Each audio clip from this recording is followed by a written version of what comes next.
Hey everybody, welcome back to the Tribe of Nerds. We are back for Survivor 1 through 50, talking about Ghost Island. Coach Drew, Brandon, Michael, and I, we're going to be talking about Domenick and Wendell, all the advantages and idols that are still cursed, or, that kind of thing. Can people reverse the curse? We're going to be talking all about that in this episode. Right before we get started, please subscribe, like, share, comment, all that good stuff. Help us hit the 500 subscriber mark.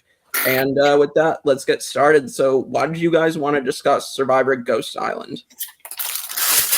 I mean, it's historic, right? You got the first tie in Survivor history, and that moment where Jeff is reading the votes on the island, and they're all like, what? Crazy. Yeah. It's funny in hindsight now that they do it all the time. But I was kind of surprised with this was always one of my favorites for some reason, and I was surprised how much people don't really care about it or dislike it. But bold opinion, I think this theme is one of the greatest themes that Survivor's ever done, and I think this is a better way to celebrate the history of Survivor than whatever the hell we're doing with 50 right now. Like, going back through Survivor history, getting to see the fucking stick idol come to an actual idol. We get to see Eric's humiliation idol. There's so many great little trinkets from Survivor, and I just really like the whole idea of Ghost Island. I think the only thing that lets the season down is that you have a large cast of NPCs that don't really do much. Yeah. So it does become a bit of a steamroll from the handful of competent players, but I still think it's really fun. I don't know why people are down on it. Looking back, and I'm like, I remember Wendell and Dom and Seb and Chris Noble, but other than that, I'm like, who was on this season? Yeah, and Donathan, but that's a fun theme. Oh, and of course, what's his name? Daniel. Yeah. Coach Drew, what about you?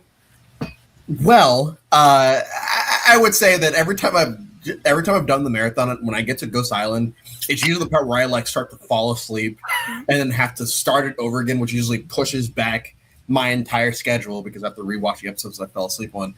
And so this time I'm like, okay, I'm going to be completely coherent and I'm just going to watch from beginning to end and not pass out. And I did, and it's not good. But I think that our colleagues here have kind of pointed out the good things about the season. I do think that this twist is amazing in concept as far as how it's executed. We'll probably talk about. I think that this cast is interesting in concept.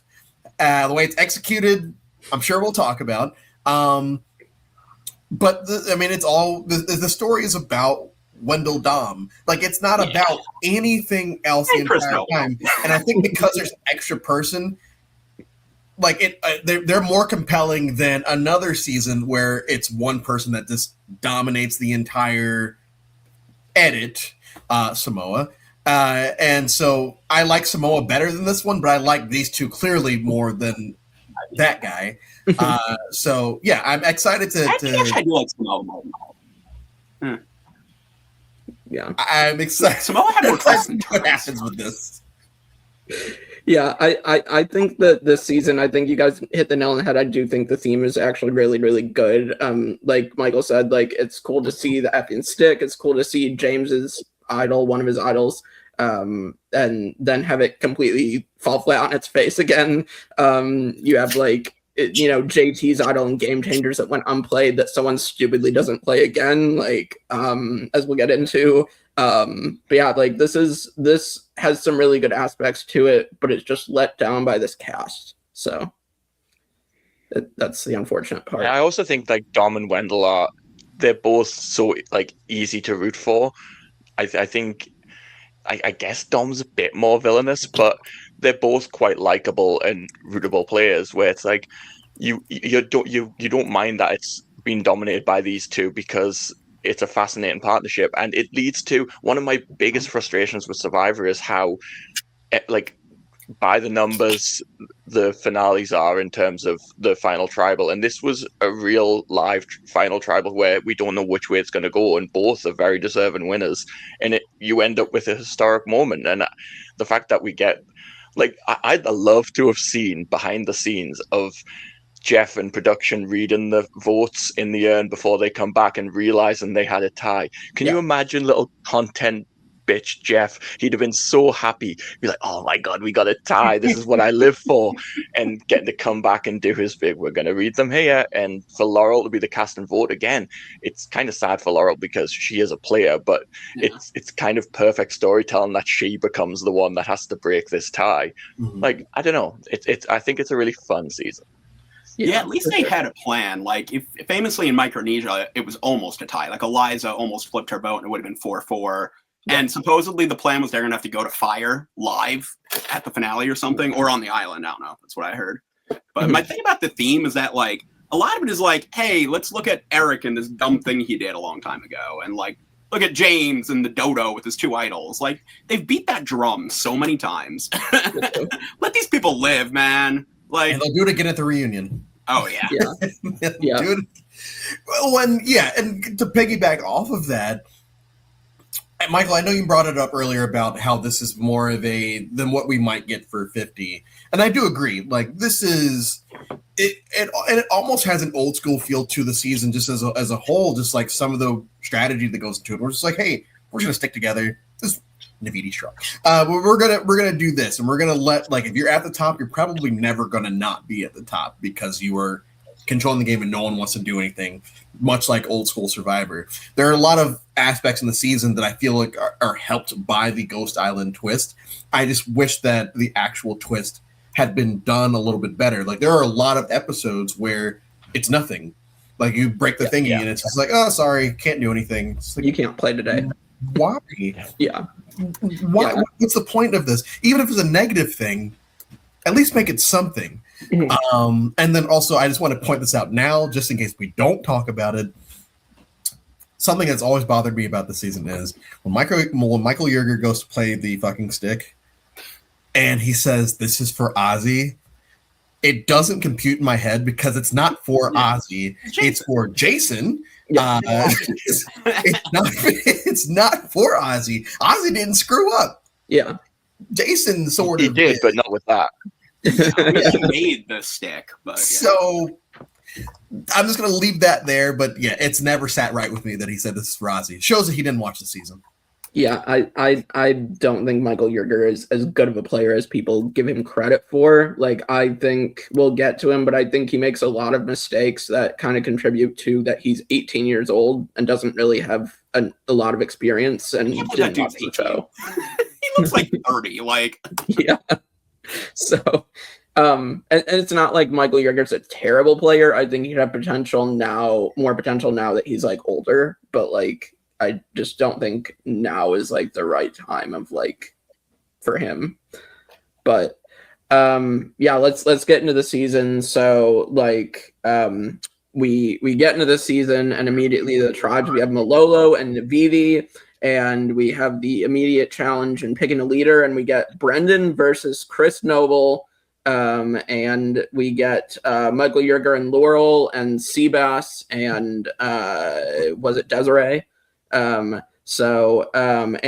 this is where we get Chris is going to forfeit for Navidi to, like, keep some of their supplies, and you get Domenick immediately opposing Chris, which is a big, like, first moment you get introduced to Domenick. So what are your guys' thoughts on this? I love the Dom and Chris feud. Like, I love a good old feud in Survivor. That's not just like, I hate this guy and everything he stands for. It's like, I want to be the leader, and he keeps trying to step on my toes. Like, I like it when they clash like that, and they're trying to vote each other out, and they keep failing. Like, and then when Chris finally goes out, like, it's such sweet justice. Like, oh, I love it. Love the whole arc. Yeah, he doesn't even get a chance to really vote Chris out because Chris just doesn't go to tribal council. He goes to one tribal council, doesn't even vote, and he's gone. Yeah, but I do love that. This is kind of like the Samoa opening challenge where you kind of pick a person and that person, divvies up the tribe to what they're gonna do. But I really like the twist of the hourglass and do you trust your tribe to finish, or do you cut your losses? And I think it's a terrible decision from Chris. The first of many terrible decisions Chris makes in this game. There is no benefit to cutting your losses on your tribe because it only makes you look bad. It shows you don't trust them to finish the job. If they don't, that's on them. Just let them do it. And I actually think Dom was quite clever in that he made an enemy of Chris, but what he said was, I'm an honest person. like I give my honest thoughts. It's a very public way of Dom saying to his entire tribe, you can trust my word. I'm an honest player. I'm going to be honest in this game, which he absolutely isn't. But I've used that line many times. Yeah, right from the get-go, though, it sets that in their minds of, hey, he's an honest guy. Yeah, absolutely. Like I think Dominic actually sets himself up well, because him saying this, I feel like, is kind of what immediately gets him endeared to Wendell a little bit, so that Wendell is like immediately like, I kind of want to get to know this guy more, and then like, you know, that starts that relationship. So like I think this is actually a decent move by Dom, like right off the bat, like even though it may not seem like it. And it might even be a move in his head. Like for all we know, Dom just said it because he's that's Dom. who Dom is. Yeah. And then it turns into like, it has this butterfly effect of everything that happens later. And it builds one of the best one-on-one rivalries that we have had in the show's history, which is crazy because one of the best coming out of this season, both of them have to deal with Dom. One of the best runner-ups and one of the best rivalries. And I think that is a testament to the type of player that we're going to eventually get from him, and the type of player that we're going to eventually get from Chris. Or more character from Chris. Yeah. Like we kind of know what these people are in this one scene. If there was ever an exposition type dump scene in a Survivor season, it would be here. It would be in this moment. My philosophy is it's always good to have an enemy, because like people know someone's coming for you, so they're less inclined to be looking at you and be like, someone has to take this guy out, no one's looking at him. And B, painting a target on someone early is always good, because then, you know, you're painting a target on someone who's not you. So we'll win in both categories. Yeah, I've definitely been there where I've had enemies and orgs. Like, I often have enemies, but that's by choice. Everyone always likes me. Well, isn't that nice, Michael? There's always one that just thinks that I'm fake, and it's like, I'm not. I'm an actual good person. Oh, I'm incredibly fake in games. I just turned my niceness up to 11, which is not how I am in real life. Oh no, I'm very kind in real life. Yeah. So we get back to camp. You know, you have Dominic immediately like lying to Chris about like the idol, which he does find Andrea's idol from Caramoan, but he immediately starts like selling this fake idol to Chris and Seabass, and like basically like, I think this is so fun. Again, he does make enemies, but I think it's fun where Wendell's like immediately jumping to Dom's defense and being like, no, I think we need this guy. Like, we shouldn't immediately just throw him away because he's a little quirky with like his beliefs. So it's almost, and I hate doing this comparison because of one of the people involved, but it's almost like Jean Robert and Todd at the beginning of China, where it's like, hey, I know you're a schemer and I really want to work with you because of this, that, and the other. Like, and we're going to solidify this now, but if you screw me, then like, we both know what this is.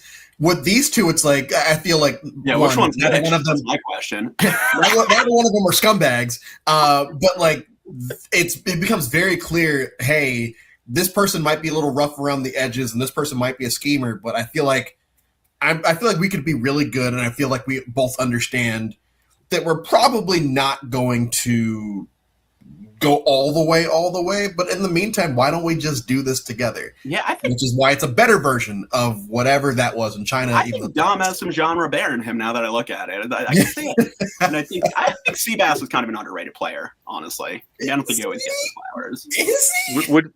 Would we call him a player or just a guy that's there? Yeah, I don't know. I like Seabass has some funny little quotes of like the, you know, I like Laffy Taffy banana flavored or whatever, Malolo. But like, I don't know. Seabass kind of just is there. I remember him more. He was on a season of The Challenge, and he was actually pretty lively in that. Oh, was season. he? Yeah. Was he sober? Yeah, probably, maybe. I don't know. I can't tell.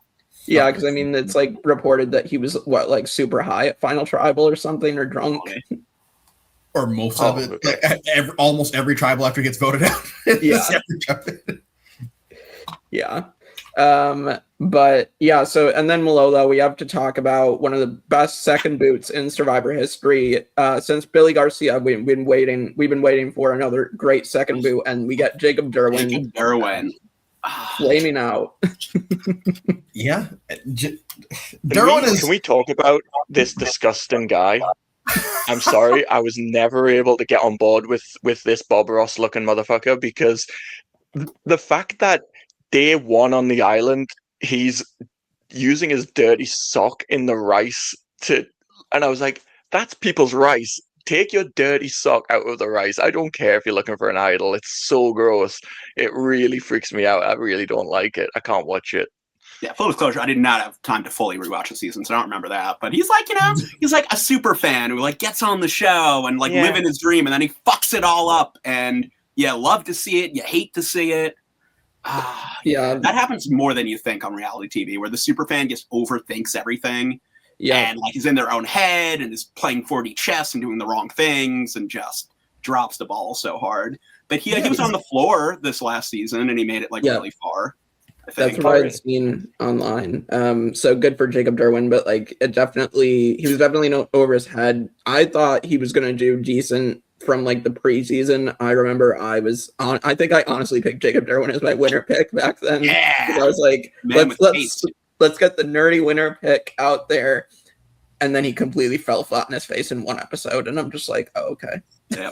Yeah, and it's Brandon, you bring this up, and it's true. Like, I feel like there are certain Survivor fans that feel like that have armchair played Survivor for so long that when they go out there, they feel like, hey, yeah, I'm smarter than most people because I've been calling it for years. So let me just do this. When in reality, most of the people that have played Survivor up to this point, and even in this season, are noobs. Like they don't know anything about it, and they still do well. So it doesn't really matter if you understand the game or think you understand the game and think that you're better than everyone else, because at the end of the day, you could still get sniped number 2 or 3, even if you were playing a perfect game, which he wasn't. But even if he had gone out there and done pretty much everything differently, there is a real chance that he still goes home second. And so that's one of the I think the alluring things about the show that has made it persist for so long is the fact that, yeah, you can be the biggest super fan and still go out there and one wrong thing, or you might say something different, and all of a sudden your game is done, and now you're in Billy Garcia category of legendary second boots, which is a thing that we care about. Yeah. The casuals don't. I was thinking of like Brandon Donlin, who like spent his whole life wanting to be on the show, and like I think circumstances for him were really what brought him down. Like maybe better try, maybe he could have done better. Like I think he is a better player than Jake Derwin, but like with Derwin, you just he wanted to do well. He wanted it so bad, and so quickly he falls on his face. And like the fact that they give so much edit to him in those early episodes, like I remember it vividly. I love it. And then that falls back on like the thing where with like Eric and James, we're like, oh, look at this dodo, like still repeating the same mistakes. Like Survivor loves a good dodo, and they love to give a good dodo at it. Yeah. What would Survivor be without a good dodo? Clicking numbers. We love dodo edits. So on Jacob as well, though, so I think it's something that's always interesting about the superfan players. I don't think they often understand truly how much Survivor is a social game, that it is probably on the island like 80% social. It's about getting on with people and making good social bonds. And if you're not naturally that kind of guy, if you're not naturally that kind of personality to be able to make strong bonds with people and to just go out there and play strategically, you're out there 24 hours a day. You can't play strategically 24 hours a day. You can't go off running around looking for idols. They said at one point he'd been missing for ages, just searching the island. He was playing it like it was an org, where it's you have to be constantly on it. When you're out there 24 hours, you don't have to be constantly talking strategy, and all you're going to do is annoy people. Because how many conversations can you have? Have conversations about yourself, build trust, and then you can start to talk strategy. Whereas he's just like, boom, boom, boom. I'm going to be a super fan and play hard. Yeah. Yeah, it definitely feels that way.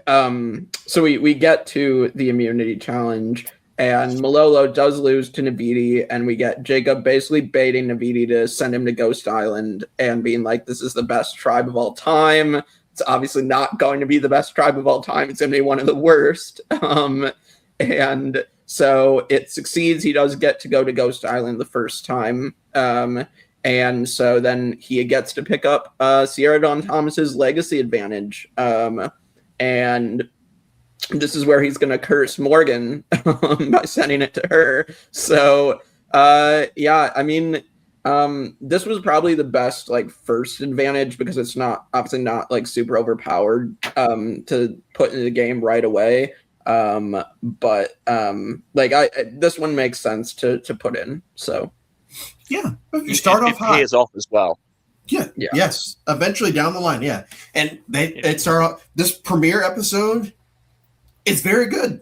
It's a very good. It introduces the twist, and the twist actually comes into play not really here, but later on. And it's unfortunate that then we get like, yeah, what we get. We get later on. Yeah, it's nice to see Survivor putting some effort into a theme, you know? Like, now we just get numbers. We don't get themes anymore. Like, you know, they sat around and like, oh, what if we had like all these old advantages that didn't get played that sit on an island and the spirits haunt this island? Like, they thought about it. They put more than 8 seconds of thought into it. It wasn't just copy and paste on a spreadsheet like they do these days, you know? Right. Well, they hang the snuffers up and like the old immunity idols. Like, it's really, really cool to see those there too.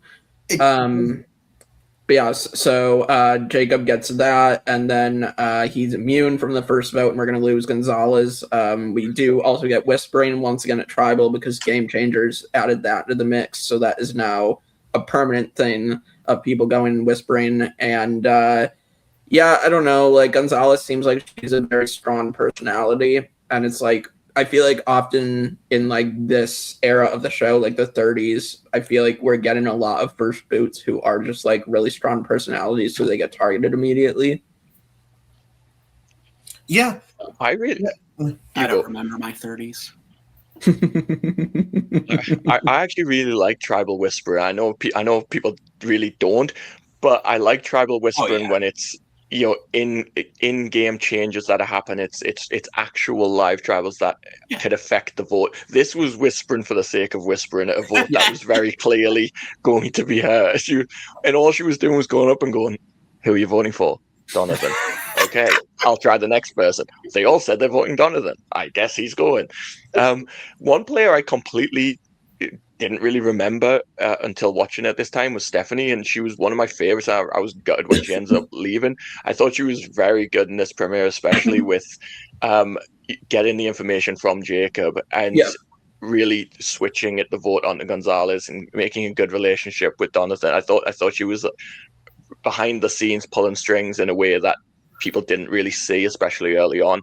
And I think she could have been a really fun player to have emerge that kind of got swap screwed and sadly ended up going, but like I really liked her. Yeah, I remember Stephanie Johnson being really, really good as well. Like, and on this rewatch, like she definitely impressed me. Because like I think preseason, I remember I was like, she is probably going to get herself canned early, and that's not really the reason why she ends up going out at the swap. It's unfortunate circumstances. Like she was in a good position early on. So that old school thing again, like swap screwed is. I've never been a proponent of swap screwed as being a real thing, and this season and on that tribe, because everyone is staying. We're doing this. We're doing this the old school way. Yeah, and we're not playing big moves here. We're playing, hey, production randomly put me on this tribe, which means now this person is my person, whether I like them or not, whether I like someone that we're going to get to in a little while or not, we're going to keep him over other people. Yeah, we will get to him very shortly, but Stephanie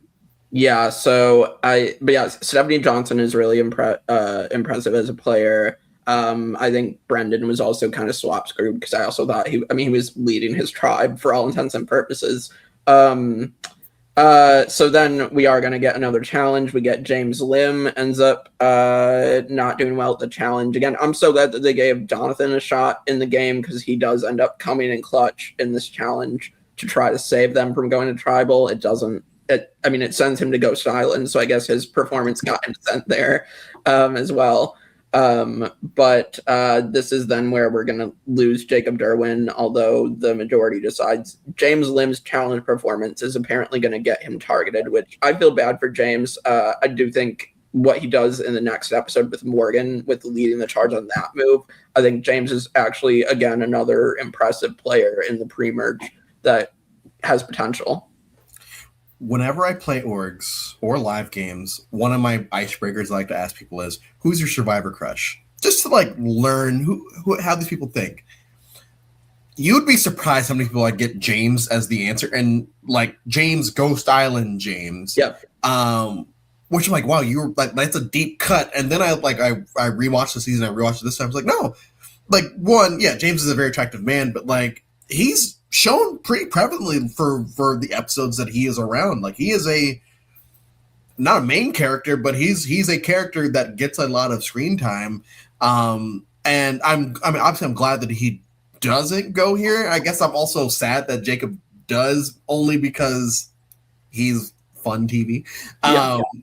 But yeah, James is a very common answer to that question. And I think it finally hit me this time. It's like, okay, yeah, I get it. Yeah. Jonathan better. Yeah, I think Jonathan, I'm glad he sticks around as well again. And James. But like my favorite quote in this premiere is like Jonathan walks into camp, he's like, James, he's exotic.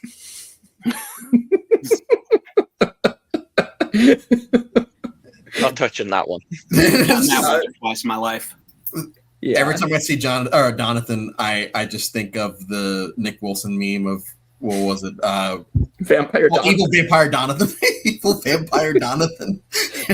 Well, and Michael and Brandon and I think we've all met Jonathan over the edge. Yeah, he's actually quite Nice guy. Yeah. Yeah. So, I just can't look at him without thinking Evil Vampire Donathan because of Nick Wilson. But yeah, so Jacob is going to go, and then we are going to get the immediate swap, which you think would change things up, but all it does is start the Navidi Strawn train, which is just ridiculous. Like, I will say I do like Kellen, but it's crazy that she's the one that like thumps the Navidi Strawn like book, and like it's like we have to vote together every single time. It's like I'm surprised because Callan seems like she's smart. She's one of the only like super fans on the cast. So yeah. It gets her final seven, final six, or final seven. Navidi Strong is a meme, and I know it's one of my favorite Survivor memes. I use it all the time in games, but it works specifically for her. And I turned it into a drinking game this time around. And anytime the phrase Navidi Strong was brought up, I took a drink. The crazy thing is, it's much like May the Force Be With You, where you think it's said a lot during the series, but it's really not. And the same thing with Navidi Strong. It's said less than 10 times over the course of 13, 14 episodes. But it just sticks with us because for some reason, staying tribe loyal in season 36 is a crazy concept. Yeah.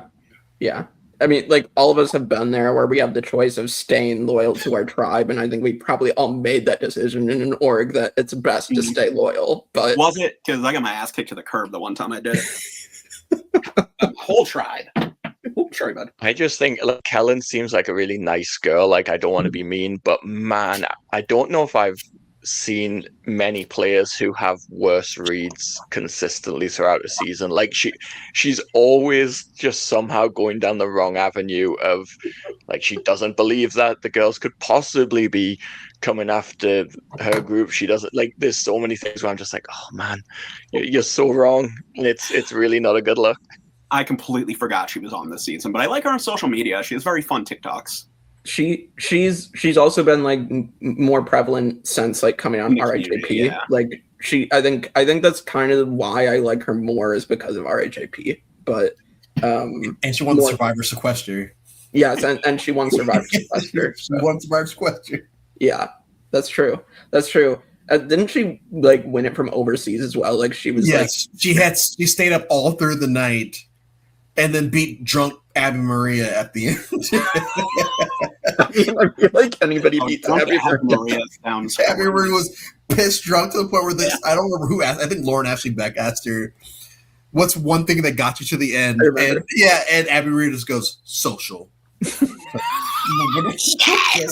are you talking about? With a thick accent.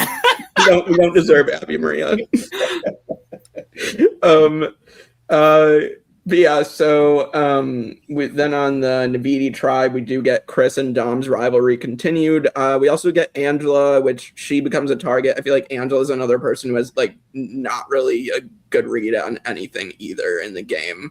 Although I think initially it kind of sucks because she does just get tossed to the curb by her old tribe.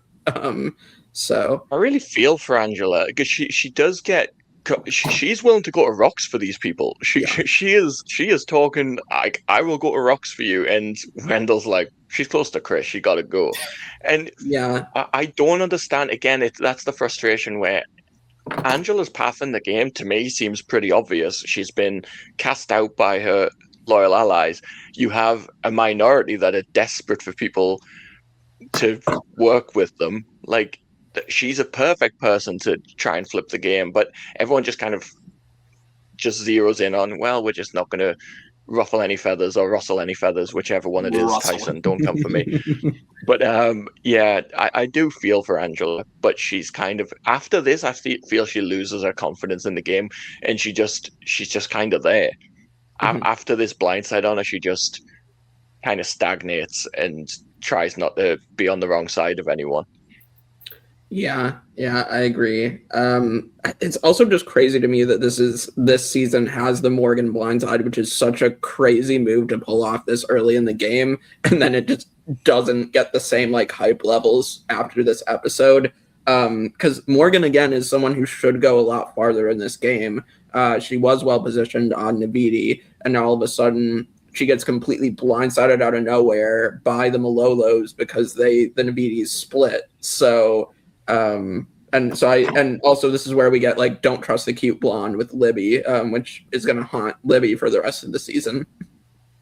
Well, and this is one of the only times that Dom is actually shocked by something. Yeah, his face, he goes, verbally and visibly shocked by everything that's happening here, and that's one of those fun little moments when you're looking back on the season of like, oh, this person steamrolled their entire way through. It's like, oh yeah, kind of, but also there was this moment at finals 17, 18, whatever it was, that this person was kind of left out of something and had to find their way back to find their way back to the top.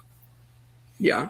Well, and they got lucky that they didn't target Wendell or Dom at this. I mean, Dom obviously kind of made it so that they didn't target him because he showed the idol to everybody. So that is good on Dom. But like Wendell I guess Wendell also did like enough social work. But like, I mean, it's not like Morgan didn't do social work. So it's just like they kind of just were deciding between which of them they wanted to go at that point. You want to cut off a limb, and people like Wendell more. He's a likable guy. That is true. Clearly, yeah. Yeah, I was going to say, we're going to keep on going with that one. Yeah. We'll find out just how likable he is at the finale. Yeah.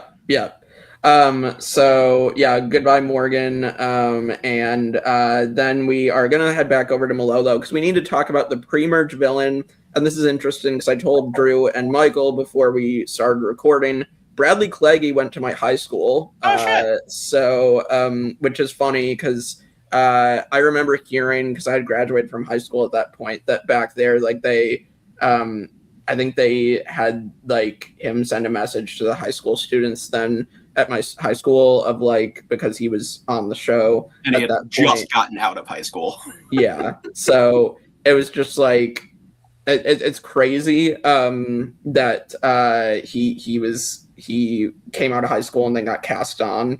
And was becoming a lawyer. So it's just crazy to see someone like that went to the same area as you. So live in the same area. Are you as bougie as him or no? No. But Bradley is interesting because we get some really weird quotes. I mean, Michael, you wanted to bring up the comparison that you found with Bradley. I wasn't going to because it was a bit mean, but I will. I feel like being a bit mean has kind of become my thing. It's a joke. While I'm on my mean moment, I will also say that Angela pissed me off when she showed that she's one of those people that can't pronounce the word wolf, and she says woof. You're a woof. People say woof instead of wolf. Woof. I didn't even notice. I don't want to know that. Just keep moving. It's a thing. It really irks me. Anyway, yes. When I was watching it, Bradley, every time I looked at him, I couldn't unsee that he looks so much like Rumpelstiltskin from the Shrek movie.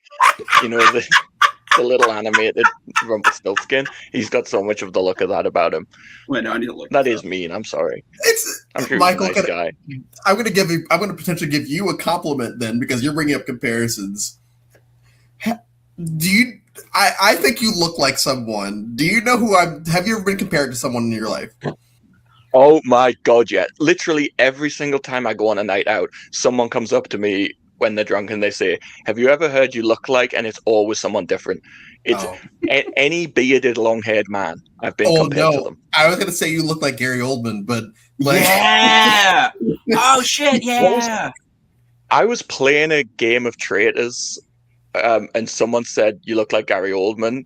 And then the second they said it, the mics got cut and we went to our lodgings, so I never got to respond. But so that's twice I've heard Gary Oldman. I feel like it's a compliment. Very James. Oh yeah, for sure.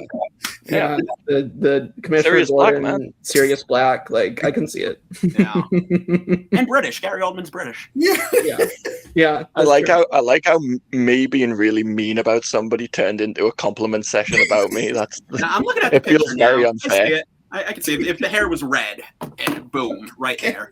Yeah. Well, I've heard Desmond for you, Michael, at times. So from Lost, for those Desmond, Keanu Reeves, Dave Grohl, I get them all. Anyway, this is about Ghost Island, not just who Michael looked like. It's more interesting than Ghost Island. But we also get Bradley acting like Anakin Skywalker because he says he doesn't like sand. Don't like sand. It's rough and it's coarse and it gets everywhere. Yeah, I was just like, what are you complaining about? Like, he's just telling the Malolos how much he hates everything. Like, that's not going to endear you to people. You're in Fiji, bro. Again, going back to the social thing, you can be a big fan of the game, but if you're not able to be a likable presence around camp, people aren't going to stick with you, although they stick with them longer than they should. But yeah, you don't want to hear someone complaining about sand. Like, you don't want to bring the vibe down. Like, geez. Guess what, dummy? You're on a beach. There's gonna be sand. Yeah, and apparently it was nicer at Navidi than it is at Malolo. Oh, well, if that's the case, we're all wrong.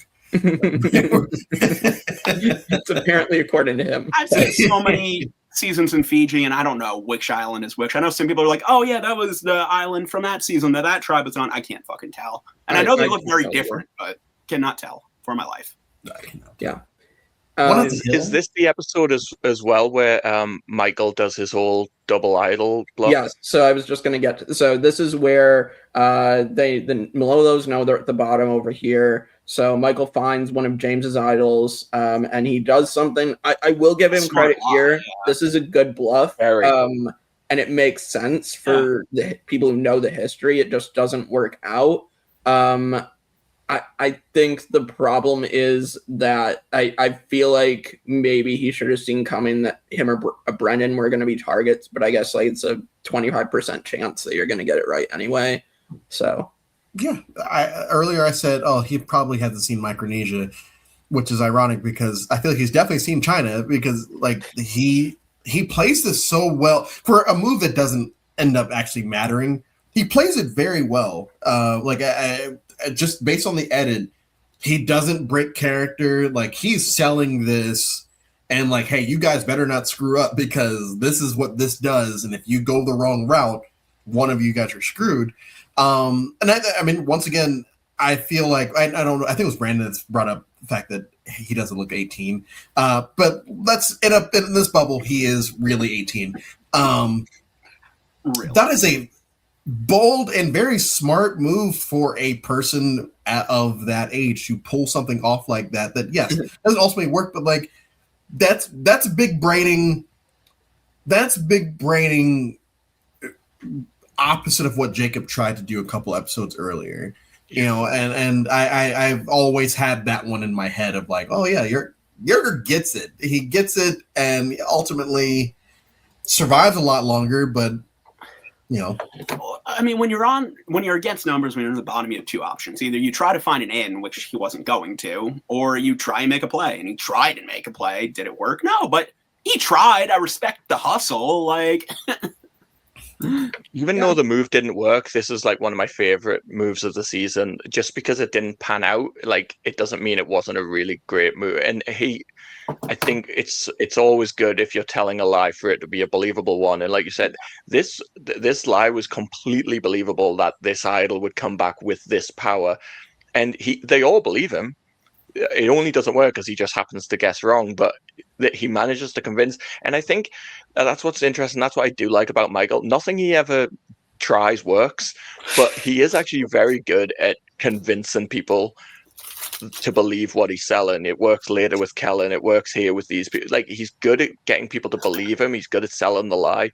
But in terms of following through and getting the moves off, it never works out for him. I don't think he successfully leads a vote.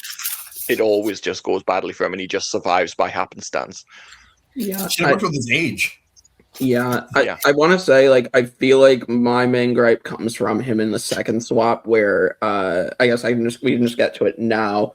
The main gripe is that apparently when they swapped again, and it's him and James Lim on one tribe, apparently Angela was going to flip, but Michael basically told her he would rather vote James out, is supposedly the story I've heard, which doesn't really make sense for Michael to do, but he, like, I don't know. Like, I that's what I've heard, but I could be completely wrong, and I've heard wrong, but I just think that's very detrimental if that's the case.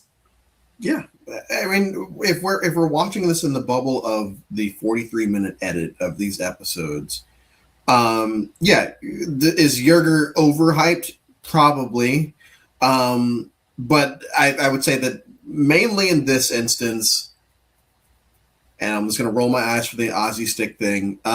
Like, at least Yerger in a season that doesn't have many compelling people or characters, right? We still know him. Like, we will say, oh, Ghost Island's the one with Dom, Wendell, Chris Noble, Donathan was there. Yeah, that was Michael Yerger. Yeah. He's the one that did that. Yeah. Mm-hmm. I will agree with that. I think he is memorable for that reason, because he's one of the people that is at least trying something. So yeah. I mean, he's 18. While we're on this tribe swap as well, is he 18? Yeah, he's only 18. Okay. Allegedly, I didn't know he was lying.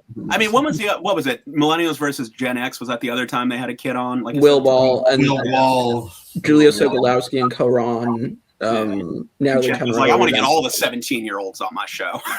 my least favorite non-problematic character of all time is Will Wall. The audacity. All right, so 18-year-olds just doing stupid shit all the time. Can we mention on this tribe swap as well, just a quick wonderful Chris moment? This is where Chris says it's exhausting being so charismatic, which I get it, man. What a quote. Yeah, I get it. I believe he also says, I believe it was when he was on Ghost Island, he talks about being the beneficiary. You know what? He is? He's like a less fun coach. Yeah, I mean, I enjoy Chris Noble, but yeah, he is basically another version of Coach if you look at him that way. Again, no one will ever repeat the success of who Coach is. There's one Coach. Yeah. So Philip Shepard, you want to be Coach. You're not Coach. There's one Coach. Debbie Wanner, you are not Coach. So Philip Shepard, you're almost Coach. Yeah. But yeah, I think Chris is still wildly entertaining. We do, I think, get one of his really bad raps in this episode too. So, but yes. So then James Lim is going to go, which I guess what I've heard lines up with the fact that it is a unanimous vote. So which is interesting. But then we are going to get Dom throwing a challenge because they're going to get Bradley out. Dom, I think it came out after the show. They did throw the challenge to get Bradley out. Mm-hmm. So makes sense. Yeah. So Bradley, the pre-merge villain, is going to go. So I think it was the right time for me to go, despite the fact that the season isn't very exciting after. But like, I don't think Bradley being unlikable was going to really help. No. We have this is a huge advantage episode as well. You get Michael gets the fucking stick. We get Kellen with Michaela's steal a vote, and we get Wendell fighting Eric's humiliation necklace. Which, what the hell are you supposed to do with that thing? It's huge. Huge. Do you know what I thought? What I would have done if I was Wendell, I would have just walked into tribal council with that thing, saying it's Eric's immunity necklace, and he also has individual immunity for this tribal, and just sell it as an individual immunity necklace, which is what it looks like and what it is. What did it actually do? I think it was just an idol. It was just an idol. Yeah. So, yeah, I mean, I think Wendell sells it enough later anyway. And Wendell doesn't really need to sell it too much anyway, because he sells and everything else well enough for people to stick by him. So, all right, so we get to the merge, and we're going to get to the best episode of the season, which is the Chris Noble versus Dominic and Wendell episode. So this is where we get Chris's quote of, they don't like me because I'm too suave. Again, I get it, man. I get it. Yeah. As a person that's not suave, I get it. And I don't like him because of that. I get it. It's so funny. And it's mostly Chris versus Dom, and Wendell's trying his damnedest to be like, hey, you guys need to get on the same page here. Right. And you gotta pick your battles at a certain point. Yeah, Wendell does try, so I do want to give credit to Wendell. He does try to mediate the two, and then figures out that it's not going to happen, and he has a better relationship with Dom, so obviously he's going to go with Dom. But it also just shows what a basic player Chris is, that his idea of trying to take out Dom is, I'm going to take every single player in the game to the well, except for Dom and Wendell, and I'm going to organize a split vote with everyone. Like, you can't just take everyone. Like, we're all in an alliance now against these two, right? I can't believe it didn't work. No wonder he's never been to tribal. It's a good job he's never been to tribal. His first tribal, he was always going. Yeah, my other favorite part is that they do the editing of like between Dom and Wendell, and you just get them like insulting each other, and Chris is just like, yeah, Dom's a loser.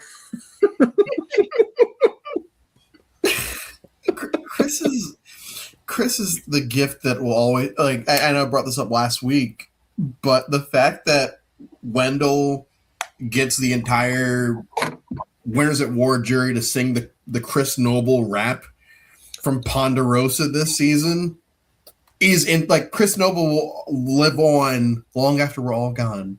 Everyone will always remember the Chris Noble rap and just everything about him in this season. And that's the kind of character. He's a more charismatic version of Jeremiah from Cagayan, or Jeremy, depending on who's talking to you, of Jeremiah from Cagayan, of like, yeah, Jeremiah was a model that was just kind of there. And Chris Noble is, this pretty boy who just has a lot of fun phrases and has a lot of fun moments that we can just all sit back and laugh at. I mean, how bad does your read have to be? What did he get voted out 10-2 and didn't play his idol, something like that? Yeah. We need to bring this up. People were voting for you, and you had no inkling. Like, yeah. So he goes to Ghost Island, gets JT's idol from Game Changers, sees Dom play the legacy advantage, cannot vote, and thinks that he's going to be okay to not play his idol. Like, Chris Noble is a massive idiot. Balls of steel, The man. bad thing about it is he could only play it at one of the next 2 tribal councils. Yeah. So, like, why not just play it? He's an Why idiot. save it until next time? He would have been fine if he just didn't play the game, because it would have only been good for one tribal and he would have had to play it. He screwed himself by playing the little game of chance. Maybe he could have been the next Q. It could have been every travel we're voting at, Chris. Oh my God. And Dom, Dom announces, "Hey, I am voting for you." Like, this is going to happen, and you know that these two are together, which means you know you're getting at least 2 votes. Now, even if you trust everyone else, They vote for Dom, man. numbers don't really tell you that. Like, this is Survivor. Like, this is not going to happen. Just play it. If you play it wrong, we're not talking about this right now. It's like, oh yeah, this idiot played it with. It's like, no, this is one of the craziest. Yeah, it was only good for 2. Like, I can't believe Chris Noble pulled it off. He pulled it off. It's crazy. And instead, it's like, I can't believe he didn't pull this off. Everything is telegraphed to. Just do it. there are a lot of egregious, like, didn't play the idol and get voted out, but 10-2 getting voted out is wild. And especially, it expired in the next round. Like, sometimes I can defend, like, I want to have that safety next time, but no, like, just play it. Like, just fucking play it. Just play your idol. You know your name. Survive another day. Yeah, Jesus. absolutely. We have to bring up, obviously, the iconic voting confessionals. Obviously, as we said, Dom being like, I've served you, Mr. Chris Noble, I've served you coffee for like 20 days or whatever, and it's time for you to go. And then, of course, Wendell put the pen down, grab an eraser, you suck at rapping, you're trash at rapping, you have no bars. Like, It's the fact that he keeps coming back. Like, he goes to walk away and he's like, no, I've got more to say. And he just keeps coming back to say more. It's so funny. it's good. This is really good. So yeah, the goodbye Chris Noble, which is now we lost one of the best characters of the season. So And on to the finale. I mean, we could honestly skip to the finale, but we'll bring up some other stuff. So this is then Michael does play the fucking stick, and Libby does go because nobody can trust the cute blonde. Michael, we also have one of my favorite moments of the season that made me do a legitimate double take, and my mouth was wide open, where Angela just completely swallows a sea slug whole. Yeah, she just swallows it down. I'm like, holy cow. This is the last time the disgusting food challenge will be done in U.S. Survivor as well. Which, like, I thought it was after that. Yeah, it's sad to see it go. I remember they don't feed them anymore. They should bring back the food challenge because these people don't eat for like a week at a time. Feed them something disgusting. They'll eat it. They'll eat everything on that fucking plate. Yeah, because they do it in Australian Survivor still, but I guess they just maybe 50. Maybe they'll be back at 50. Mr. Beast is going to be. That's what he has. It's going to be gross food, and that's what everyone's going to be so upset until it happens. It's like, oh, thanks, Mr. Beast. Woo, Mr. Beast, the savior of Survivor. Go fuck yourself. I said it. Screw you, Mr. That you eat, you get $10,000. All right, so yeah, Libby's gonna go. I mean, anything else we want to say on Libby? I mean, who? She's cute. Actually, I gotta look her up now. Wait, she's cute. Yeah. And then we get Desiree basically gets caught trying to pin people against Kellen and pin people against Malolo and like lie to everybody, and like, I don't know. Desiree was someone where I was just like, again, I feel like you're way too young and don't really have any life experience. Like, I feel like I think that was kind of her problem in not knowing how to like play the game at all. I don't know how to forget about Libby. She's gorgeous. Jesus. She is pretty. Yeah, she gorgeous. Is. I think Desiree is just not very good when confronted. She really backs into the whole, I'm just going to gaslight you now. I'm just going to gaslight the entire tribe into thinking that I'm not lying when it's very clear you are. And she just doesn't handle it very well. But the fact that, like, again, Kellen is unable to see it until it's literally spelled out to her at tribal council. We know where the truth is. Like, and Dom sees through it straight away. Yeah, Desiree's like implosion was a fun episode. I liked that one. Yeah. It was like a fun little thing of like, this player's about to screw themselves, but all right, and then we get the double boot. So we are gonna get this was frustrating as well because this is multiple other people blowing up their games. Like you have Jenna basically being like, I'm gonna try to screw over Donathan because it'd be funny, and then she gets screwed over. Like she's like, oh, Donathan will play the idol on me, and then I'll vote him out. I'm like, what? Why are you voting Donathan out after he's trying to save you? Because it's funny, Jake. I do a lot of things because it's funny. And she's trying to survive. Like, I get it. At this point, it's so clear that these people are not, like, going to split. So her only option really is to try and get the idol played for her and survive another day. But it's a pretty cutthroat move, but I at least understand it, I think. Yeah. We do get an iconic Donathan moment as well. This is where poor little Michael comes up to Donathan and says, is there any chance you could just like lend me the idol so I can be seen wearing it at camp, just to put the seed of doubt into people's mind? Donathan's like, no, I don't think so. No. Yeah. This is also Donathan has like the Scott Pollard and Ty idol as well, which is another time where like the super idol tries to come into the game in a way, but just give up on it. It'll never happen. The super idol's never gonna happen. Nope. Also underreported because like you see it like maybe once in the season, but like didn't Jenna and Seabass like date after the show? Yeah. Oh. Yeah. I did hear about that actually. Yeah. They were like in love or something on the show, and then they were in love. We gotta focus on Wendell and Dom's love. We can't. It's focus true. on They were really in love. Yeah. Well, I didn't care about Seabass and Jenna, so it's fine. Yeah. So, we only have time for one showmans, and it's these guys. Yeah. I also would choose Dom. Yeah, 100%. Like the way Dom and Wendell look into each other's eyes hanging on the tree. Like, on the tree. So good. And then we are going to lose Michael here after Kellen attempts to use her extra vote to take out Laurel, which is she completely fails at. So what's interesting is if Michael voted for Laurel, she would have won. Oh yeah, 100%. But like they couldn't. Kellen and Michael couldn't get on the same page, which is understandable because actually, like Kellen has been like basically refusing to work with Michael all like this entire game. It's just, I'm gonna get something in a second. Keep on going, but like, it's just keep on going. I'm gonna bring up someone in a second. Coaches wind up. Okay. I want to see if we hit this person before the hour mark. Okay. I mean, I think we haven't mentioned her yet. Are we talking about Chelsea, the queen of sitting? Yes. Okay. that Twitter fell in love with, and then she just didn't do anything in the edit. And it's crazy because she's brought up every now, like she gets a Purple Kelly edit, mm-hmm.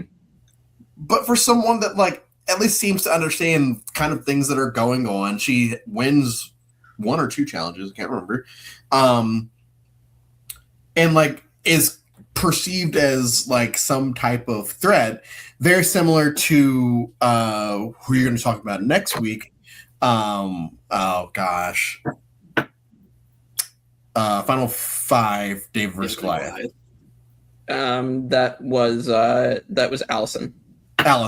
Yeah, okay. All of a sudden it's like, oh yeah, you know, Chelsea, this, that, and it's like, wait, what? And then you just find out later, oh yeah, Chelsea was a big time out there, and we get literally nothing, to the fact that we almost spent an hour talking about the season and never once brought up her name. I watched a recap video. They didn't say her name once. At all. That is crazy. That's insane. Yeah, I definitely see what Drew was talking about. Like with I think Chelsea isn't a bad player. Like I think she has some good sense, and I feel like she's good at the challenges. Like clearly she won 2 in a row, and so like I think she would have potential, but like they just didn't want to focus on her at all. Yeah, it's hard to know if someone's going to be a good player or not if they don't show you who they are at all. Right. But people saw she was a bigger threat than Dom and Wendell, so like. Can we talk about Laurel and this whole thing? Where yes. What do you guys think of? She is aware that she probably doesn't get to the end without Dom or Wendell, but she knows that she can't beat Dom or Wendell. Like, in that situation, like, at what point do you make the move? Like, I think if you know you're not going to win, at least take the chance, right? Like, I don't understand why she's so hesitant to at least take one of them out. Yeah. You have Dom throw you into fire making against Wendell. You take Wendell out. Now it's you and Dom, and then maybe you have a case, but probably not. You probably still lose. Probably not. But I would. You gotta do something, right? Like, right. I mean, I would say maybe. Well, I guess they can't do anything anyway at Final Five because Dom and Wendell are going to be safe, both be safe there anyway. So I mean, I don't know. That is tough because I don't think she actually had any other options by the time Wendell started winning Dom and the Idols. Like it was just kind of too late for her to do anything. So I guess she needed to do something at one of these earlier rounds. But again, Kellen was trying to vote her out. Yeah. Didn't want to work with her. So clearly Laurel wasn't getting taken to the end. So if she didn't go the direction she went. So I think it's tough. I sympathize with Laurel a little bit, but also like, I mean, again, she wasn't ever winning. So it's a game flaw. Like, you have to play to win. I never play a game where I don't think I have a chance of winning, and if I don't, it's because I did too much, not too little. Right. Like in that situation, because I've been on the opposite end of that, where I've had people who try to cut me right at the end because they know they can't beat me, and then they have to sit at the end with me, and they end up losing. You have to play earlier. You can't wait that late to play. You have to be thinking about your end game at the merge, before the merge, and if you're not making relationships outside of the duo of the season, that's on, like, you got to do something else. You got to pivot way earlier or you're fucked. So I guess I'll go against that kind of. Well, I do agree that, like, it was Schitt's Creek without a paddle. Like, I do think that at a certain point she was probably screwed no matter what. I do feel like if you flip on your folks at the merge, then you're kind of setting yourself up for, oh, this person's a flipper, this, that, and the other. If you don't, and you end up being aligned with the two people that are running the game, then you're also kind of screwed moving forward. I feel like it's a very rare situation in this history of Survivor where a person is doomed if they are, or doomed if they do, doomed if they don't, as far as flipping other people early in the game. Because if you flip one of these people now, the rest of them will either probably get rid of you now, or they'll probably vote against you at the end. Or you go to the end with these two people that are going to eventually establish themselves as, we are top dogs and it's not changing. And then you're screwed at the end then too. Laurel really, like, the more I've watched this season, the more I have, yes, it's frustrating watching her not do anything about them, but it's also like, she can't do anything about them as far as, like, if you were trying to set yourself up to win, in what situation, like, at what round is it like, okay, we get rid of Dom this round, we get rid of Wendell next round. Who is she sitting next to at the end of the game where it's like, yeah, I think I got these two? I think it's a more common Big Brother strategy where, like, you have these two shields in front of you and you're just hoping someone takes them out. But Survivor's a different game where there's immunity, there's idols, and that option doesn't always present itself. And I think you could compare it almost to, like, Sophie from this last season where she was with Rizzo and Savannah, and she kind of knows, I'm probably not going to beat them if I go with both of them. But she never really, like, there maybe was an opportunity she could have taken them out, but she never really tries to pull the trigger all that much, up until the end where it's too late. She cuts one of them, it's not enough, she still loses. You really have to be thinking about your end game earlier, and I think it's the same spot for Sophie. Like, Sophie needed Rizzo and Savannah to make it there, but she went with them and lost. Yeah. It's tough. It's tough. It's why this game. You want to hope the cards fall the way they do. That the shields in front of you is great. And what, like, whenever people dwell on, so, like, I played a fair few live games. Whenever I go to, like, meetups, my cast meetups afterwards, and people are dwelling on, oh, what would you have done at this? It's like, I don't care. Like, if the game went how it went, Yeah. And I went here, you went there. It's the game doesn't change. If you dwell on these things long enough as a player, then you just go down this weird rabbit hole where you drive yourself crazy. Then I really feel for Laurel here because this came out 2018, 2019, I believe. Yeah. All she's seen on the internet for the last 7 years-ish is, oh, why didn't you do this? It's like, well, when? Yeah. Just all Laurel has to say is when. Yeah. When do I do this where it makes sense for me long term? Yeah, it's inherently, like I said, she's a passive player. When you're a passive player, it's inherently a flaw in your game. You're hoping something happens in these games, social strategy games, like 50% luck. You get lucky and someone doesn't win an immunity at a certain point, they get cut. Or someone's idle play doesn't work, they get cut. They play the idle at the wrong time. Like, there are worlds in which Dom or like a move is made against Dom or Wendell and one of them leave and the other one's kind of left in a boat. It didn't happen that way, you know? It's how it goes. Yeah. Or sometimes you get lucky that your closest ally who played a good game like screwed themselves in the final challenge. Like Sorry, man. Just cut at final 6 by someone else. I'll win this for the both of us now because you couldn't make fire. Yeah, exactly.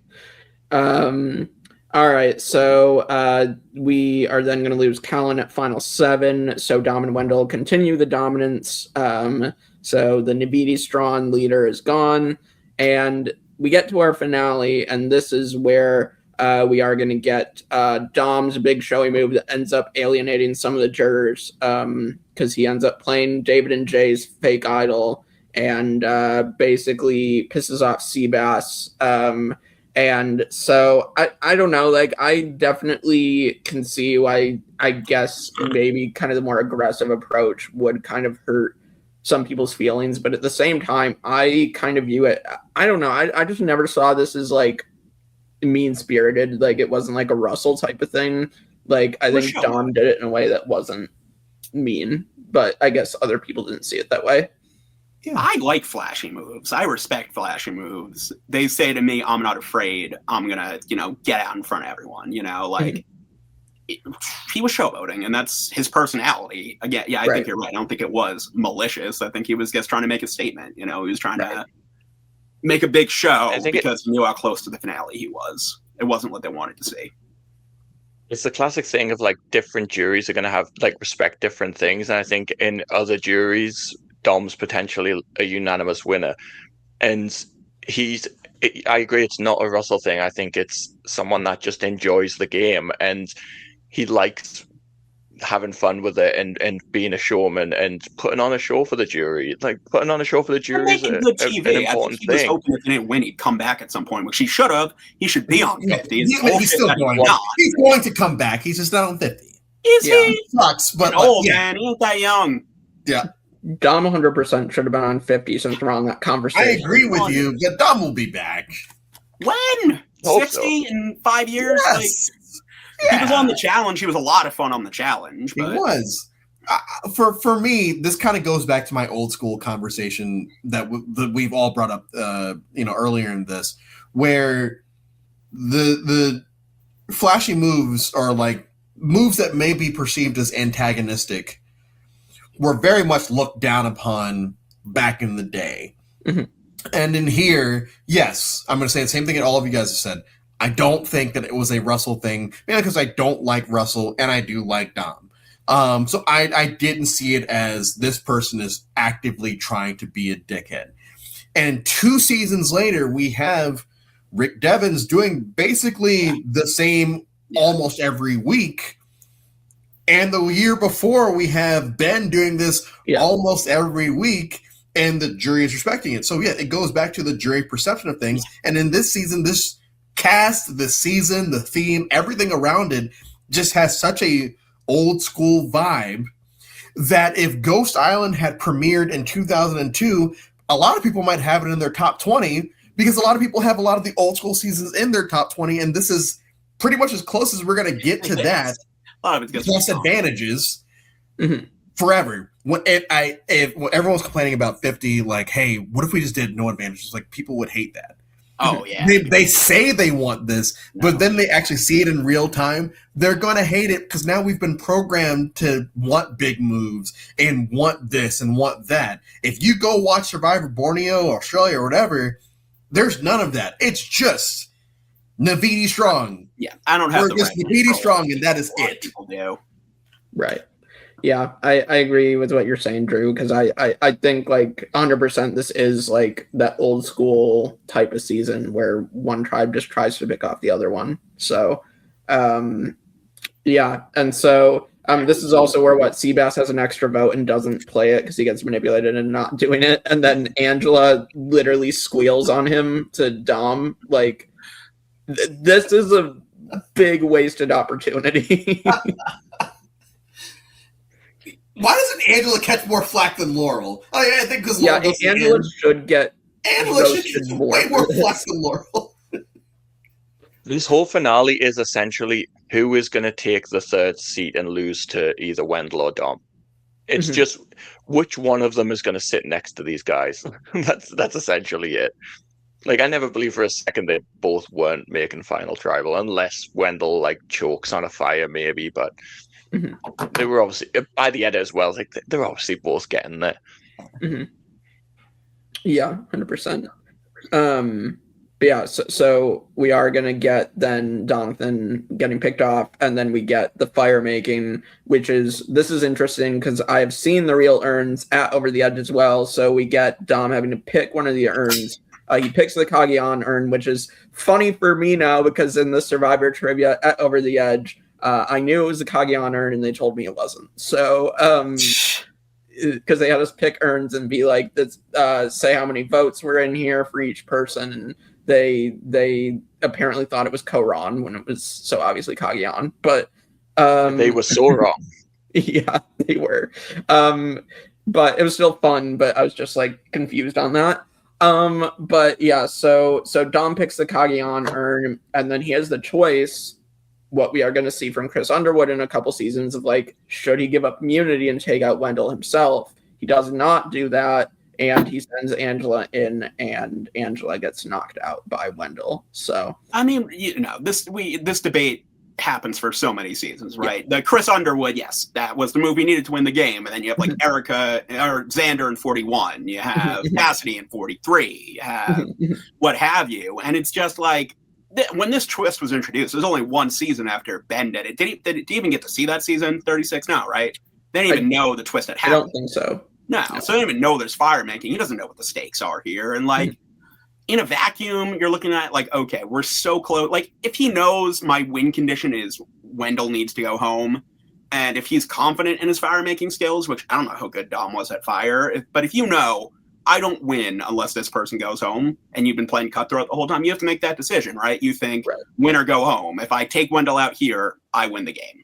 If I go home, and I vote for Wendell, and like, it sucks to go against your best friend, but that's the choice you have to make, is go with your ally or win the game. And he chose his ally, and, maybe Angela can win fire making, and maybe Wendell does leave, and then he wins almost unanimously, but that's not the world we live in. And like, it's some things are cut and dry. Chris Underwood, cut and dry. Like, the only way he wins the game is he takes out Devins and, gets to the end because he knows he can make fire. But I knocked my phone off. But you're just very passionate about this. Yeah, well, okay. So like I said this earlier, when I play a game, I don't play games that I don't play while I'm going a game that won't be a winning game. And like, if I'm making it to the end, I am very conscientious of who I'm sitting next to, and I do the math on who do I beat? And if there's someone who I don't think I can beat, I need them gone by any means necessary. And if that means throwing myself into fire, I'm probably going to take that chance. And you know what? Maybe I won't, because maybe the chasm isn't that big and I think I can overcome with my speaking ability. But in the real Survivor, I feel like final tribals don't always sway. Like, people are hungry. People are very set in what they want to do. And winning over votes is a lot harder than it seems, especially when you're talking after not having eaten for a week. Like, but yeah, it was a game of inches, and maybe this is as close as it's ever going to get with this one. It comes down to like win equity, and I think Dom felt confident that he'd played the best game, so I don't think he was overly as worried about Wendell as maybe he should have been. But I think going into that final tribal next to next to Wendell and Laurel, I think Dom has every right to think like my game's head and shoulders above them. I can convince the jury of that. So why would you put yourself in a situation of potentially going home in fire when you already think you've done what you need to do to get the win? And at that point, I don't think he's looking at his resume as something that needs an extra kicker or needs something else on top of it in order to get the win. He's done the hard work. He's not been a passive player. He's been going back slightly to when we were talking about like the Russell thing. I think like the bigger comparison to how he held court at Tribal and played his moves was more like a Tony thing in terms of being bold and bluffing idols and wearing idols. And he had that kind of Tony mentality of putting on a big show and causing confusion. So I think in his mind, he's done all these big moves in front of the jury. He's been a big visible threat for the entirety of Merge, and he's still here. So I think he has every right to go into that final tribal thinking, this is in the bag, and it very nearly was in the bag, but it's going to be a little bit tighter than maybe he was hoping. Yeah. Yeah, I'm not realizing it was a 10-person jury. Yeah. It's 20-person cast. Yeah, because then they start jury at 13 now. So wait, so let me. Yeah, the order people went out. So interestingly enough, let's get to final tribal now. So we get our first tie. They read it on location, shocking everybody, and then Laurel gets to decide it is that her last vote in the game becomes the final juror, and she votes for Wendell to win. Interestingly enough, the first 5 jurors voted for Domenick, and the last 5 voted for Wendell. So yeah, I mean, even Chris Noble votes Domenick. Yeah. It's that such is interesting. I think that kind of shows the social game of Wendell. The fact that the longer people spent with Wendell, the more likely they were to vote for Wendell. Yeah. Whereas the people that went to the jury early, they were just seeing the gameplay on show from Dom, and not necessarily the personal bond with Wendell that the rest of them did. I think that's I didn't realize that's how it's split. That's actually really interesting that it was split half and half like that. Yeah. That's exactly what I was going to say. Yeah. That is, It makes it super interesting and compelling as well. And like I want to give Wendell credit where it's due. Like as Michael said, like his social game with the last 5 obviously was particularly good. And then with Laurel obviously being the deciding vote to give him the win, we see throughout the season he is the one that is talking to Laurel, and he is the one who plays Eric's immunity necklace for Laurel. He does a lot to curry her favor and keep his relationship with her really good. Like I think Wendell absolutely deserved the win, but I absolutely see the argument of like Domenick could have won the game and like deservedly got as close as you can get to winning without winning. Yeah, I think Dom had a couple things working against him in that, like, I mean, he did play a cutthroat game. A lot of it was just flashy more so than malicious, but even in that vein, feelings are feelings, and if you hurt someone's feelings, that's how they felt, especially going, like, Survivor is a game of feelings where, like, you're going out, you haven't eaten in days, you're tired, you're exhausted, and somebody makes a fool of you, suddenly you're not so happy. You're pissed off. You remember that feeling, and you're going to share that feeling. And from my recollection of Dom's performance, like, he does a good job of selling his game, but you also have to recognize people's feelings and say to them, hey, I understand I made you feel a certain type of way. Like, I apologize for that. That was never my intention. But, I played the game. You can't just talk about your moves. You have to acknowledge how people felt. And the kryptonite for a game like that is taking someone likable. If you take someone likable who had good social relationships and people want to vote for, they will vote for that person. Like, you can... Right. That's the kryptonite to a flashy game is a social game, and people will go to the person they like more if they don't want to vote for you. They have to have a reason, and that's their reason. They got to know me, and I like them more. Social game above all. True. Yeah, social game above all. Big moves are cool if you're looking for resumes, and you're Will Wall, and you're all these people that just love spouting these little phrases. But the people that win the games are the people like the Michelle Fitzgeralds, the people like the Sepias, the people like that, Natalie White's, the ones that, like, at the end of the day, I'm banking on people either not respecting the game this person played or just outright not liking this person. And all I have to do is show that I had some type of competency with the game. I did something, and I'm probably going to win. And if I don't, I'm going to come damn close. And I think in this situation, we've all said, like, no one here seems to think that Dom is like some egomaniac, Russell Hansish type character. I like Dom. Dom, just to kill the lead here, Dom is 1 or 2 as far as my favorite runners up. Mm-hmm. You don't sit next to Wendell here. Like, it's him, Laurel, and basically anyone else. I think he probably wins there. You just matched up against someone that just happened to be more likable than you were at a part of the game that people cared more about that. Mm-hmm. The last 6 people vote for him, if we count Laurel. The last 6 people vote for him. That shows something. Right. Very true. Very true. Anything else? Are we ready to hit our rankings? I mean, the games I play a lot like Dom, where, like, it's never personal, it's never like trying to be malicious, but I cut people and I make moves. And the games I've won, I've gone in with better juries, and the reason I won is because I picked the right people to sit next to. You have to sit next to the right person, and if you know they have a reason to vote for the person sitting next to you, you've already lost. You know, you have to tell them why they need to vote for you, and your case needs to be better than the person next to you. And he made his case, but, you know, Wendell did enough. He crossed that line where he was still part of the game, but he didn't have the stigma. He didn't have the blood, and that's enough. But I think Wendell's still a good winner. I think he does shit in Winners at War, but I still think he's like a reasonable winner.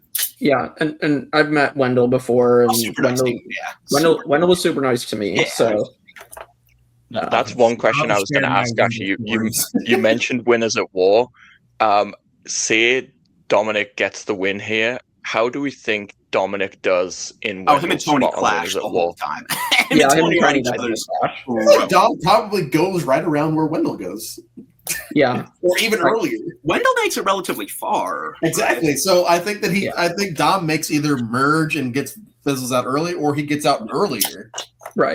I think the reason Wendell makes it far, because like Michelle, he's playing a pretty passive game. I think Dom tries to be the active one. I think he tries to be the big shark like Tony, and Tony eats him for lunch. Right. Yeah, because he's not joining the Tony coalition like the rest of the final whatever besides Natalie and Michelle do. Yeah. Yeah, 100%. Yeah, I could see him going out earlier because Wendell was final 12, not counting Natalie coming back in. So, yeah. So, I could see him going earlier. All right, let's bring up our rankings. So, we're just going to discuss whether these categories, someone cracks our top 10. So, first boots, we'd be talking about Gonzalez. So, we have Tina Wesson, All-Stars, Sonia Borneo, Johnny Fairplay, Micronesia, Francesca, Caramoan, Zane Philippines, Sierra Easton, Game Changers, Sugar Heroes versus Villains, Francesca again, Redemption Island, Chicken, Damn, China, and Rupert, Blood versus Water. So does Gonzalez crack this top 10? I honestly don't. Nope. Absolutely not. No, she doesn't. No. Okay. If it was Jacob, maybe. If Jacob was actually the first Jacob, maybe. Yes. As far as an iconic first boot, yeah, I agree. All right, Fallen Angels. I don't think Angela's gonna crack this either, but we have Sari Fields, Rob Cesarino, Kelly Wentworth, Malcolm, Jerry, Devin, Kathy Vio, Rudy, Ty, and Yeah Man. No, we put her right under Sari. That's where you put Angela. No. Bye, Angela. All right. Runners up. I think this is where we're going to be talking about Dom. So we have Boston Rob All Stars, Poverty Heroes versus Villains, Russell Samoa, Stephen Fishback, Ozzy, Colby, Chrissy, Amanda Kimmel, Micronesia, Wigglesworth, and Jacqueline. I think Dom, honestly, I honestly would argue him to be number one. You said number one? I think number one, just because he was as close as you can get to winning without winning. I mean, yes, I think when you look at his game, though, like I of the people on this list, I'd put him under Fishback. I think those top four are like games that should have won. Whoa. All right, I'm sorry. Where do you think he goes, Coach? It's gonna put him in. Yeah, Michael, go. I agree with Jake. If you look at those games, Boston Rob was never winning, whether he should have done or not, but that jury was never voting for Rob. Parvati was screwed. I could maybe see the argument there. Russell was never winning. Stephen was never winning against JT. Like right. Domenick, he made history in a 5-5 jury vote, and it came down to something that has never happened in the history of the game, and quite likely never will again, to make him lose out. He is a winner in all but name. He not many people get 5 jury votes and somehow don't win the game. I think 5 is he insane. played like a winner. Like, to me, he's number one. I'm just not a results-oriented person. To me, it's not about the result per se, the amount of votes he got. It's about the game he played. And I mean, I think Parvati should be number one on this list. I think she was most Rob, but I understand why Boston Rob is number one. I'd even put him at number 3. I'd put him over Russell because I agree Russell was never winning that game, even as impressive as I think that game is. But no, I don't think he goes above Parvati and Boston Rob. Like, those are legendary games. Like, as a Russell Hands hater, I will never be cool with him being near my top 10. But let's just say he's there now. Okay. Mariano, he's playing an All-Stars who were all playing Friend Viber, and they were upset that their friend voted them out. Cool. We'll keep him there. Rob made the roadmap for the game. Like, that All-Stars game, like, redefined what Survivor is. Like, yeah, but you're playing Friend Viber with people. Oh, no, you're not playing Friend Viber with people that are playing Friend Viber, and they get real life. They're coasting off previous relationships, sure. Yeah. Parvati, I've said my piece on that. I think that all of her stands are morons and that Sanders deserves to win, but whatever.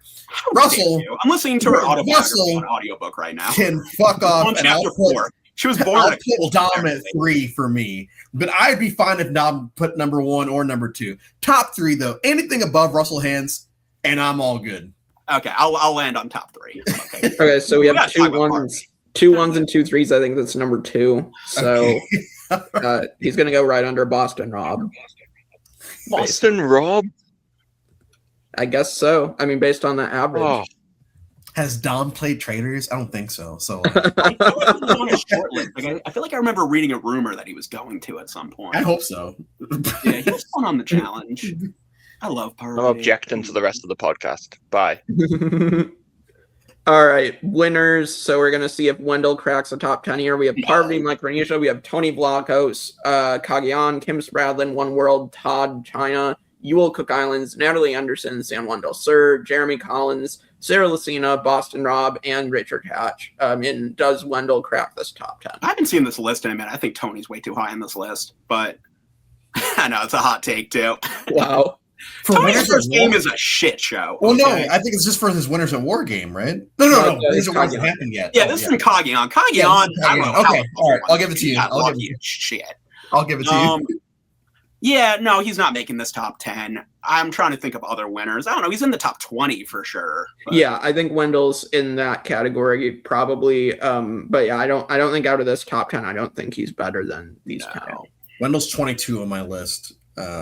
Of all 49, so yeah. I have my list somewhere, but yeah, no, he's not. He's easily top 20, but I can't think anywhere above that. Yeah. I'd have to look at the winners. Yeah.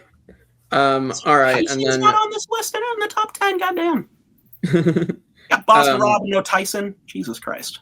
Yeah. All right. Seasons. I mean, I don't think Post Malone's cracking this at all, but we have Heroes versus Villains. Michael's the fan of the season, so. I mean, maybe. Heroes versus Villains, Cagayan, Micronesia, Second Chances, Pearl Islands, China, Borneo, Cook Islands, and the Blood versus Waters. I mean, any arguments for Ghost Island? I don't like San Walter, but I don't either. I'm with you on that one, Michael. I think that's way too high on this list. Where is Gabon? Justice for Gabon. If you're into memes, yeah, it's great. Yeah. Ghost Island is 45 of 49 on mine. Yeah. It's not high for me. I don't think it's it might be just outside the bottom 10. Like, I don't have it as one of the worst, but it's definitely not one of the best. I think when I started, I binged everything up to like 34, and then after that, I skipped around. So, like, I watched 37 after that because that's a great one. And then, yeah, I think 36 was like one of the last ones I watched, and it was kind of like on in the background. I don't think I ever really like got into it. Yeah, twist. Well, I like it. Thank you, Michael. I'm happy for you. Like what you like. You're the wolf here, okay? Damn. All right. Well, I don't think it's back in it. So that is the rankings. Okay, last pieces of business. Favorite male and female of the season. I'm gonna go with Dominic, and I don't know out of the women. I mean, I'm gonna go with Kellen just because I probably like her personality on RHAP and stuff, but there wasn't very many options to pick from for women. So favorite guy, easy, hands down. Jacob Derwin. Never will be another one like him. It's one of a kind, really, an icon. Favorite female, even though I completely forgot she was on the season until I just looked at a picture of her. But because she's absolutely gorgeous, Libby. Oh my God, she's very attractive. Yeah. Michael, Drew. You go, Drew. Okay, so for me, it's Wendell and Kellen. Wendell, obviously, I because I appreciate the social game. Wendell's always going to be, on that list. Kellen is a fun character and becomes the de facto villain once Chris Noble's gone, which is a shit villain because you can tell they're really trying to like, oh no, you're supposed to hate this person. It's like, I don't really hate her. It's just, like, I don't care about any of the other people. So yeah, Kellen. Social. All right. Michael? Yeah, I mean, Dominic. I think Dominic's like so much fun. He really does carry the season. And I think, honestly, that's why maybe I like this season more than most. It's you don't realize, I didn't realize it until kind of rewatching how much heavy lifting Dom actually does in terms of making it an entertaining season, for me at least. And favorite female, she goes early, but Stephanie. I think Stephanie would have been such a great player come merge. I think she really would have made good connections and potentially done really well. And she showed that she's a good player, but she just ended up in a horrible situation with these original Tribe Strong people, and she just got screwed. But I really liked her. Yeah. All right, the final question. How did this season contribute to the evolution of Survivor? I definitely think the tie impacts so much of Survivor history, how we look at it. I think, changing or not changing what happens with the advantages, I think, is also important. And I do think it maybe affects Survivor's casting moving forward, to be honest, because I think they realize that they should stop casting all the model actors that they did around this time. So this is the last Lynn Spillman season, right? No. I think Island of the Idols is. Interesting. Yeah, so I mean, I think with the tie, like, you have this with, right, Wu takes Tony to the end, and you're like, why would anyone do that? And then, this starts the conversation of, do you throw yourself into fire, right? Like, Chris Underwood does it 2 seasons from now. I don't remember what happens in Fire next season, but I think definitely the question of who you take to the end in that spot really makes a big difference. Like, you really have to consider who you're going up against, because you might not win. And then, we've seen plenty of quote unquote bitter juries before. I'm trying to think if there are too many after this. I mean, I guess you'll have your debates like 46 or whatever, but yeah, I mean, I think definitely this contributes to really thinking about who are you sitting next to, because right. And do you take your ride or die just because they're your ride or die? Right. I've been there before. All right, Michael, Drew, how does this season contribute? I mean, for me, it's already been stated with the first tie. I would say outside of that, Michael brought it up earlier. This is a fun little, if you're binge watching the show as I do, this is a fun little point in the binge where you're basically documenting the first 35 seasons of the show, and it is nostalgia bait at its finest. You don't get any of the same characters back except for 2 at the reunion who Jeff chooses to shit on then. But you get to see all these fun flashbacks to these moments. You get flashbacks to Caramoan, who, like, people don't care about Caramoan. This season makes you care about Caramoan. Oh my gosh, yeah, they did blindside Andrew Belke there. Like, that's crazy. So that's really it. like we haven't had anyone else come back besides Wendell, right? So from this, so that's it. Yeah, Michael. Yeah, same really. It's obviously the tie. That's the big talking point coming out of the season. But I agree, and also on the celebration of Survivor, it's also, we didn't know it at the time, but this was kind of the last hurrah or one of the last hurrahs of kind of big celebratory seasons of the show. Yeah. Like we're gonna get, we'll get a couple back in Edge of Extinction, and we're gonna get obviously the big finale for returning cast people and Winners at War. But this was the tail end of celebrating the past before Jeff decided the past sucks, the future is now, and it's 26 days and it's boring players and it's shit. Yeah. Yeah, it's wild looking back on this and like seeing what, certain things that will change. Not saying it's all bad, but definitely different. Yeah, so I think it's been good to talk about Ghost Island with you guys, and so as I said, like, share, comment, subscribe, and we'll be back next week with David versus Goliath, Christian, Angelina, Mike White, a bunch of fun characters. So we will be back with Devin, Adrian, and Jonathan next week. So tune in for that fun season, and we'll see you all next time for more Survivor 1 through 50 on the Tribe of Nerds. Woof. Thank you, Kevin.